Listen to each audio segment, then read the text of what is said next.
It's finally that time. All of the Post Malone parts have...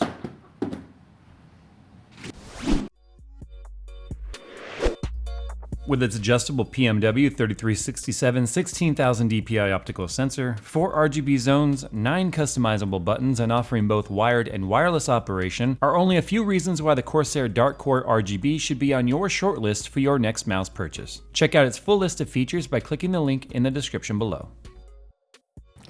Okay, so the Post Malone parts have started to roll in. As you guys know, the chassis has already been revealed. You guys can check out that video here if you guys have not seen that already. But it is time. Post Malone had his tour. It has completed. The whole tour was done before I even started this thing, but whatever. He's on his way to Europe right now. I got to go to the Hollywood Bowl and check out his concert, and I got a lot of really good motivation out of that. But now we can start building this bitch. So obviously we're doing an X299 system here. ASUS has provided the Rampage 6 Extreme, and the same one I have used in my personal rig. And I like it. It's a good board, so that's why we're using it. Lots of RGB features and stuff. We also have provided by Intel a 7940X. This is a 14-core, 28 thread processor. That way he can do things like his gaming, his live streaming. If he wants to do music production, he could do anything productivity on this and still kick ass while gaming. A lot of blazing fast SSDs, NVMe SSDs provided by AData. Some really kick-ass memory. We'll take a look at this here. It's going to match the theme perfectly from G.Skill. No, it's not the Royal RGB, which I was really hoping for, but they couldn't get, it's not manufactured in time.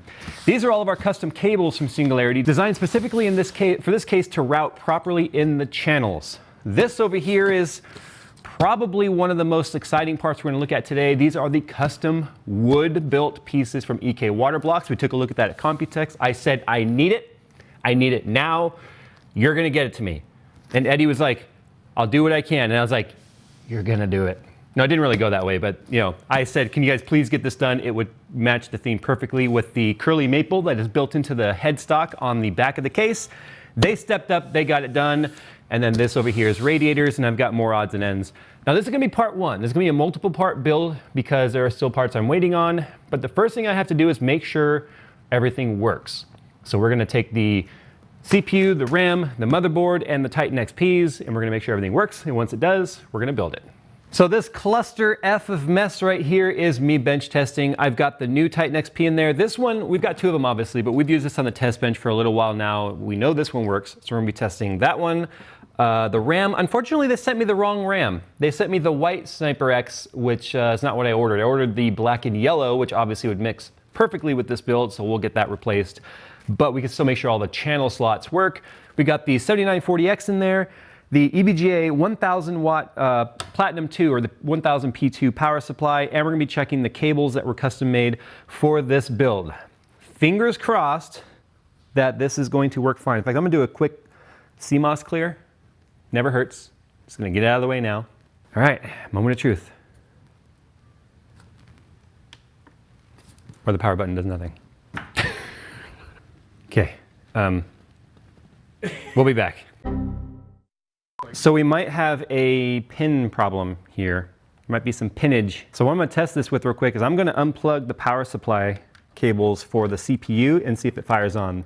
We might have something going on here with our CPU power.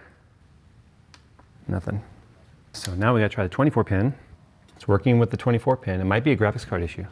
Last test.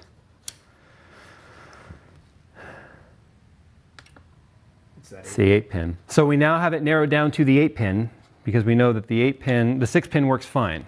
So both of the 8 pins are wired, possibly wired bad, but now we're gonna check it with the stock cable to make sure it's not the graphics card. Yeah. It's the 8 pins. All right, so what we determined by looking at the schematics is the 312 volt on one side is supposed to reverse what side it's on the opposite. So we just have to switch the two outer pins here. And sometimes these can be a pain in the ass, but I don't think we're gonna have a problem here. Famous last words, right? Okay, there's one. There we go. And, okay, we're good there. It's going to VGA, so we should get an image in 3, 2, 1, and there's VGA.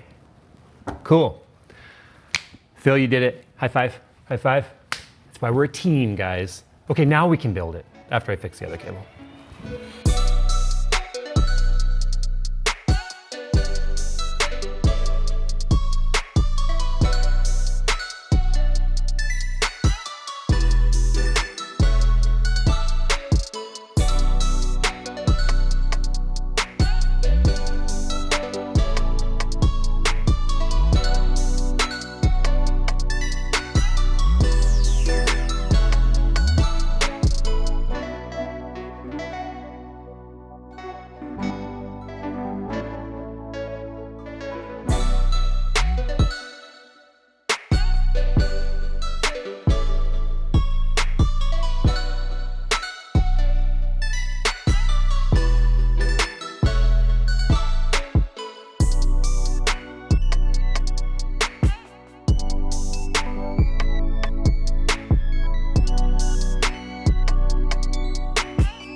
Well, I think you guys can see my vision coming together on this clearly. We still have a bit more work to do, obviously. There's a lot more custom stuff that's going to go into this. We've got some more surprises, some things that are still being custom milled and fabricated as we speak. But as you can see, we got the wood blocks put on the cards. We got our system bench tested. And obviously, we didn't get as far as I wanted today because of the amount of time it took for us to figure out what was going wrong with the cables. But we actually started wiring the cables into the built-in cable management on this as well. Now, Daniel with Singularity Computers is the one who did the cables for me, so a huge thank you for that. They have to be a very specific length to be able to handle the channel routing. It's turning out pretty damn good. And I only put one power supply set of cables on the lower GPU for now because I had to figure out the best way to route that to make it look good. But man, does the maple look amazing on here. I was worried it would be too much wood, ladies. I was worried there'd be too much wood and it would just kind of detract from the whole sort of a rustic theme of the Beer Bongs and Bentley album. And you guys saw that when he had his little teaser countdown thing, he had that barbed wire machine kind of going.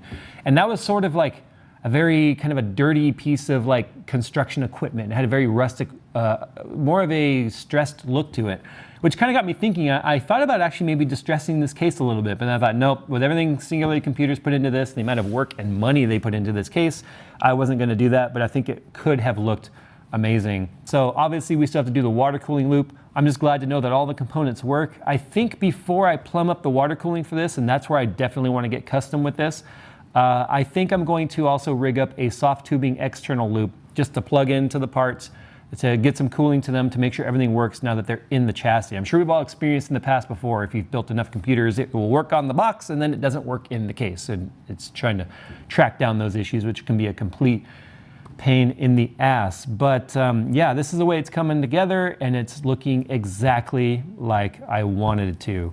And you know, I want to talk about something real quick. I got to hang out with Post Malone at his Hollywood Bowl concert on Wednesday, June 27th. And I talked to him specifically about this. This piece right here was a huge point of contention amongst a lot of viewers in the last video where I basically debuted this chassis. The two things that made people mad. One, why are there only 4 strings, bro? Why are there only 4 strings? And the other one is, why are the strings backwards? Because I guess the thinner string should have been on the other side or whatever. One, I didn't put this together, but nor would I have known any better anyway. When I told Post Malone that, he kind of giggled. He's like, yeah, it's more like a ukulele. And I was like, yeah, some people got really like pissed about that. And he shakes his head and he goes, fuck them. So you guys, that one's put to bed, obviously. When the man himself says, fuck it, I think we're fine.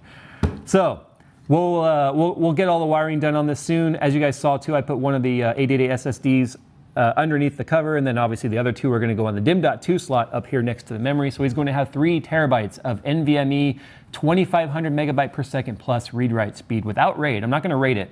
I want it to be extremely reliable and simple to use. I don't want to deal with a RAID array coming apart on him. But you guys tell me what you think. I always take a risk when I do these builds with showing you guys the progress in between in multiple parts, because just like the Threadripper build, A lot of people hated it, absolutely hated it, especially with the weird bends I did and the super twisted and very ugly bends on purpose, until they saw the final product and they were like, oh, that came together so good. Same with this. See this one through to the end, man. I'm telling you, there is no other PC on the planet that's gonna be like this one. Not to mention it's going to a gentleman that there's no one else on this planet like him either. All right, guys, till the next one. Thanks for watching. All right, so the part post plot.